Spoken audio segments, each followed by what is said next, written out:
A creature I think is a very cuddly little creature. That's a chameleon. Versatile. Versatile creature, Pete. Wonderful. As far as that's before, they can take on the shape and colour of anything they like. The colour or the hue can be taken on, Dan. Yeah. Do you remember Mr. Rigby? Yes. He nearly went to a wedding ceremony with one. We would have been very happy with a chameleon. The three of that. Oh, they're lovely wives. You know, I was here last week, Pete, so I don't know if I told you in the zoo. Yes, you did. I saw her. Did I? Yes, oh, yes. Yeah. And I saw... I was here with you. Well,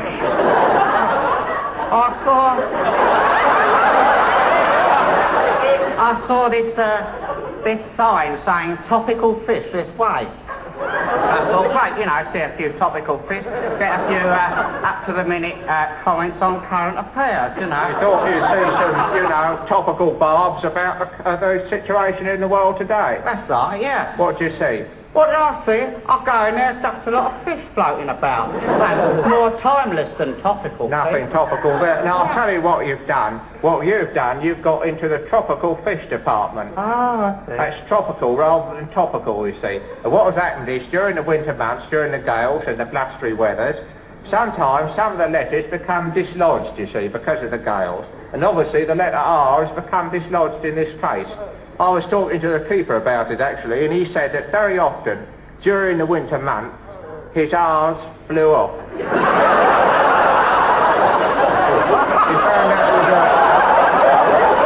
that was a feature of his winter life. His R's blowing off. Well, I think I've had enough of the reptile house. I've had quite enough. I'll tell you what, let's go on to the wonky house. No, that's an M. What's got blown upside down?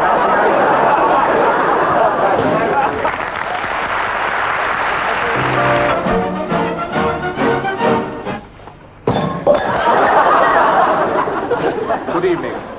Tonight, in Fight of the Century, we take a look at one of the most controversial heavyweight bouts in the history of boxing. The so-called racial revenge bout between Gentleman Jim Cook, the Torquay stylist, and Dudley Moon, the so-called Dagenham Dodger.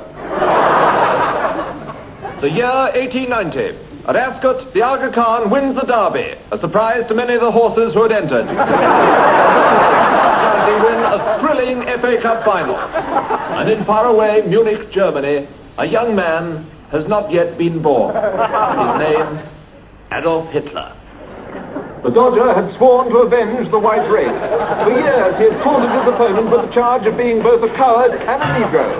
When it was pointed out that his opponent was white, he retorted, "White Negroes are the worst kind." The champion was supremely confident and only trained lightly for the match. He had vowed to teach his opponent a boxing lesson over 2001 rounds. Came the day of the fight, and the Dodger is the first to arrive. Hatred is written all over his face. The champion, serenely calm, towers over his seconds as he makes his way towards the weigh-in. The Dodger... the gentleman. At the weigh-in, the Dodger, still spouting his defiance, comes in at 3 stone 2. The champion isn't his best fighting weight, 18 stone 3, radiating confidence. The Dodger is the first to enter the ring. Just look at him, a bundle of malignant rage as he flaunts his minute size and Latin abilities to the crowd. Skipping and dancing, in rage and hatred, with passionate fight. And now the champion, a majestic figure, enters the ring. Ignoring the furious taunts of his puny opponent, referee Jim Stoddard pulls them together, warns the Dodger against fighting at all in the face of such tremendous odds.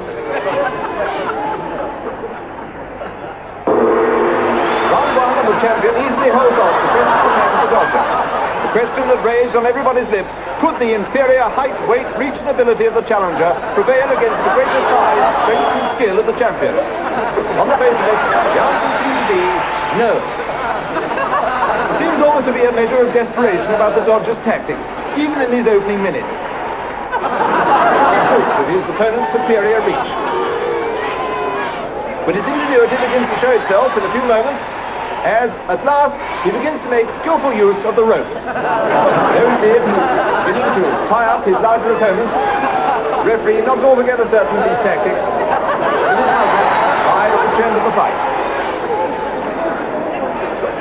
The round continues with the champion taking on control. The Dodger just can't cope with the ability and skill of the Torquay stylist. Leg holding there, but the champion can easily deal with it. He pummels his opponent, left right to the body, and the challenger is in trouble, and it's only the gong. Declan Dodger saved by the gong in the first round, but still very game and eager for a fight.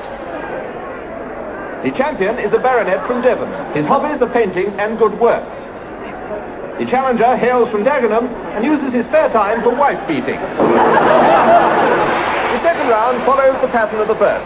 Despite the Dodger's unorthodox tactics, the champion is in complete control. To the onlookers, he seems to be toying with his opponent. Night falls as round 93 begins. But still the champion continues to punish his diminutive opponent. Can the Dodger pull anything out of the bag? No.